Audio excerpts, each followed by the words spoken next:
삼성물산 영업이익은 계속 증가할 것이다. 이런 타이틀로 삼성물산에 대해서 한번 살펴보겠습니다. 삼성물산은 최근 배당 추이를 보면은 2014년도부터 2021년도까지 보면은 배당이 계속 이렇게 증가하는 걸 알 수 있습니다. 특히 작년에는 주당 배당이 4,200원을 기록하여 최근 한 5, 6년 사이에 가장 큰 배당을 기록했습니다. 삼성물산이 주가가 상승하지 못한 이유는 이 영업이익과 당기순이익이 이렇게 증가하는 것도 아니고 또 감소하는 것도 아니고 이렇게 거의 플랫한 1조 언저리에서 이렇게 놀기 때문에 어떤 주가가 상승하지 못했던 가장 큰 이유가 아닌가 이렇게 생각이 됩니다. 그러면은 삼성물산의 배당에 대해서 한번 알아보겠습니다.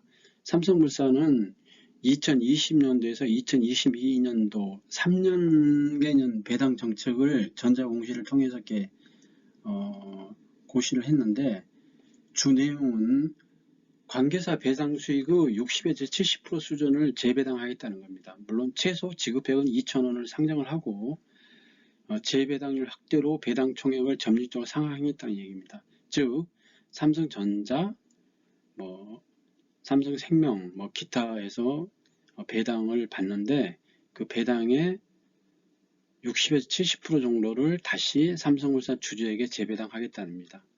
이거를 좀 다시 한번 알아보면은 삼성물산은 2020년도, 2022년 3개년간 관계사 배당 수익의 60에서 70% 수준을 재배당하는 주주 환원 정책을 수립하였습니다. 연간 주당 배당금은 배당 수익, 경영 등을 감안해 매년 확정되며 주당 배당금 2,000원을 최소 지급을 하여 상향 추진할 예정입니다. 작년에는 배당이 6,928억원으로 약 재작년보다 굉장히 많이 상승을 했고 보통주는 4,200원, 우선주는 4,250원을 배당하였습니다. 그러면은 2022년도가 끝나는 2023년도는 어떻게 될 건가? 2023년도도 마찬가지로 배당은 지속적으로 증가할 걸로 봅니다. 실적도 굉장히 좋아지고 있고 또 최대 지주가 상속세를 5년간 이제 연부연납으로 납부를 하려면은 더 큰 돈이 필요하기 때문에 배당을 지속적으로 증가시킬 걸로 보고 또 실적도 굉장히 증가할 걸로 예상합니다.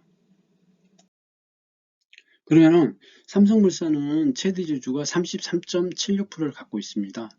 특히 삼성그룹의 부회장인 이재용 부회장은 현재 무보수 상태이고 또 이게 삼성물산을 제외한 다른 상장사 주식이 그렇게 많지 않기 때문에 이 삼성물산을 통한 현금 확보가 굉장히 더 중요하고 또 향후 지배력 강화를 위해 지배구조 개편 등 여러 가지 돈 들 게 많기 때문에 꾸준한 자금 확보가 필수적이라고 생각합니다.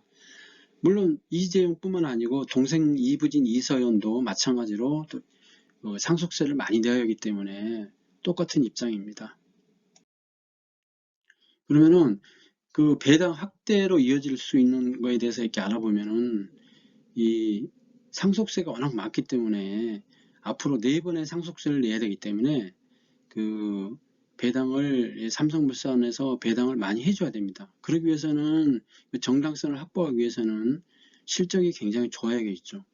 그래가지고 금년에도 아마 영업이익이 2조가 넘지 않겠나 이렇게 생각하는데 내년에는 한 2조 한 3천억 4천억 내후년에는 3조에 도전하지 않을까 이렇게 생각됩니다.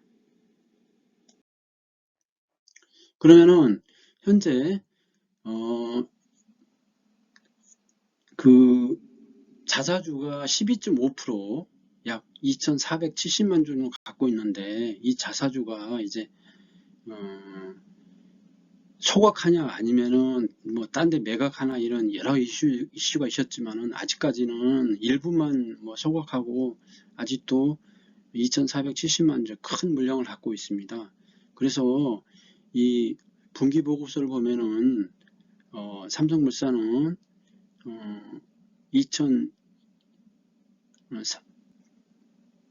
과거에 이제 자사주를 이렇게 일부 소각을 했으나 앞으로는 자녀 자사주는 미래 성장 재원으로 활용하거나 또는 소각하거나 이런 식으로 해가지고 주주가치 제고를 확실하겠다 이렇게 공시를 하고 있습니다.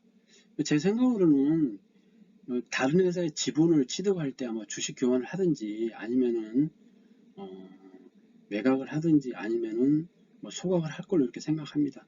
그 시점은 삼성물산이 이제 삼성그룹의 이제 최우선 최상단의 어떤 지주사이기 때문에 그 시점에 맞물려 가지고 자사주를 활용할 걸로 예상합니다. 그리고 그 삼성물산이 향후에 이제 크게 볼 수 있는 거는 영업이 크게 증가할 수 있는 요인은 크게 봤을 때 이제 사우디 네옴시티라는 큰 이제 인공 도시를 건설하는 겁니다. 이 금액이 뭐 거의 한 600조, 700조 되기 때문에 우리나라 1년 예산보다 더 많기 때문에 그 규모가 워낙 크겠죠. 특히 이게 그 사우디의 그 홍해 근처, 이게 또 시나이 반도 가깝죠. 여기가 또 천혜의 어떤 지역이기 때문에 여기가 이제 관광 도시로서도 굉장히 유망하고 또 물류 기지라든지 또는 자립 도시, 또 최첨단 도시를 만들기 위해서는 굉장히 많이 돈이 들 겁니다. 그거에 대해서 삼성그룹의 어떤 건설 역량과 또 뭐 IT, 최첨단 어떤 여러 가지 이런 자원이라든지 아니면 인프라가 필요하기 때문에 이게 본격적으로 수주가 되고 그러면은 상당히 삼성물산에 큰 기대를 할 수 있으라고 봅니다. 그리고 삼성물산이 미래 선정 동력으로 이제 확보하는 계획이 굉장히 중요합니다. 친환경 디지털 바이오로 이렇게 볼 수 있는데, 친환경으로는 태양광, 수소, 그 다음에 소형 모듈 온전히 SMR, 그 다음에 2차전지 리사이클 부분. 이 부분은 단지 계획이 아니고 구체적으로 실현하고 있습니다. 뭐 태양광도 굉장히 오래전에 또 진출했었고, 수소도 뭐 아랍 쪽하고 굉장히 또 이렇게 협력을 하고 있고, 또 소형 모듈 원전은 미국 쪽에 또 이렇게 지분 투자도 하고 본격적으로 아마 뉴스케일 파워하고 아마 본격적으로 아마 건설할 것 같습니다. 그리고 국내 상장사인 리사이클 업체와 같이 2차전지 쪽 폐전지 그쪽 수거 후 광물을 다시 뽑아내는 사업에도 아마 참가를 하고 있습니다. 그리고 이 디지털 부분은 디지털 모듈화 또 자동화를 통해 가지고 기술 영향을 확보를 하고 있고, 그 다음에 바이오는 자회사인 삼성바이오로직스를 통해 가지고 CMO 사업, 그리고 손자회사인 삼성 바이오에피스를 통한 바이오 시밀러 사업, 그리고 또 관계사들하고 해가지고 의료 장비 사업 이런 쪽에 아마 진출하고 있습니다. 이 세 가지 사업은, 친환경 디지털 바이오 산업은 삼성물산이 이제 주가를 결정하는데 왜냐면 성장성이 좀 있어야지만 펄을 좀 넓게 받을 수 있기 때문에 굉장히 중요하다고 생각할 수 있습니다. 이 부분이 본격적으로 이제 실적이 나오고 또 성장성이 감안된다고 그러면은 주가는 더 훨씬 더 많은 프리미엄을 받을 수 있을 걸로 생각합니다. 그러면은 요거를 앞에 말씀드린 거를 아마 정리해서 말씀을 드리면은, 삼성물산은 2021년도를 기점으로 해서 꾸준한 배당이 전망되고, 작년에 4,200원이지만은 올해는 4,000원에서 5,000원 사이가 아마 될 것 같고, 내후년에는 더 크게 주지 않겠나 이렇게 생각합니다. 두 번째는 자사주 12.5%의 큰 물량은 소각을 하든지 아니면은 뭐 다른 기업하고 자사주 교환을 하든지 아니면 매각을 하든지 아마 이렇게 결정될 것 같고, 요 자사주가 또 이게 소각이 된다고 그러면은 주가 상승에도 큰 기여할 수 있지 않나 이렇게 생각합니다. 그리고 세 번째는 미래 신성장 동력을 이제 확보해 가지고 친환경 부분에서는 태양광, 수소, 암모니아, SMR, 그 다음에 수소, 암모니아, 뭐 이 가공 사업, 그 다음에 2차전지 리사이클 사업, 폐전지죠. 그 다음에 바이오 CMO, 바이오 시밀러 의료 장비, 그리고 디지털. 그 다음에 이제 또 중요한 거는 현재 강남 아파트는 60에서 70%가 이제 30년 된 이상 아파트가 많습니다.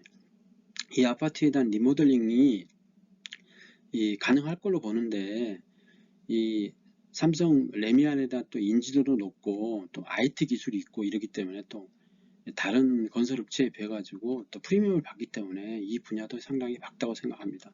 그리고 사우디 네옴시티 같은 거, 이런 사업이라든지 이런 거는 워낙 큰 사업이고요. 또 삼성전자의 또 미국 반도체 공장 건설 같은 거, 이것도 워낙 큰 사업이기 때문에 뭐 우리가 이제 큰 기대를 할 수 있을 것 같습니다. 이 올해 영업이익은 2022년도에는 아마 2조 정도 될 것 같은데, 2조 1000억에서 2조 2천억 정도. 그 다음에 내년에는 뭐 2조 한 4, 5천억 정도. 그 다음에 2024년도에는 현재 어떤 미래 신성적 사업 쪽에 아마 그 실적이 나온다 그러면은 3조에 아마 타치하지 않을까 이렇게 생각합니다. 그래서 현재 주가 수준은, 이 주가가 이제 뭐 7, 8년 동안 계속 못 가고 이렇게 횡보하거나 있는데, 뭐 저평가로 판단하고, 이 어떤 지배구조의 어떤 그 외부적인 요인이 확정이 된다고 그러면은 주가는 상승할 걸로 봅니다. 그래서 이 배당하고 어떤 기업의 어떤 본질적인 가치에 중점을 두고 투자를 하시면은 어느 정도 시간이 지나면은 성과가 있을 걸로 생각합니다. 네, 감사합니다.